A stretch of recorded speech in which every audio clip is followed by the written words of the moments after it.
মৃত্যুর 40 দিন আগে মানুষ যে 3টি স্বপ্ন বারবার দেখতে পায়, 1 নাম্বার শর্ত হচ্ছে আপনি যদি দেখতে পান, আপনি যদি যে স্বপ্নটা, প্রথম নাম্বার স্বপ্ন যেটা আপনি যদি দেখতে পান যে আপনার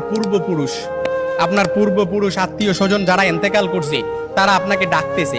তারা আপনাকে ডাকতেছে, হাহাকার করতেছে, তাদের কাছে চলে যাওয়ার জন্য ডাকতেছে, কিংবা তাদেরকে বেশি বেশি স্বপ্ন দেখতেছেন, তখন মনে করবেন যে আপনার মৃত্যুর সময় ঘনিয়ে এসেছে। তবে এটাই যে খুব একেবারে বুঝার বিষয় এরকম কিন্তু নয়, কিছু বিষয় রেয়ার থাকতে পারে। তখনই আপনি আল্লাহর কাছে সাহায্য প্রার্থনা করবেন, আল্লাহর কাছে বেশি বেশি ক্ষমা চাইবেন। দ্বিতীয় নাম্বার যে স্বপ্নটা সেটা হচ্ছে আপনি যদি স্বপ্নে দেখেন যে আপনার বুক থেকে একটা পাখি বের হয়েছে আর এটা ছটফট করতে করতে আসমানের দিকে চলে গেছে, সাইয়েদনা আলী রাদিয়াল্লাহু তাআলা থেকে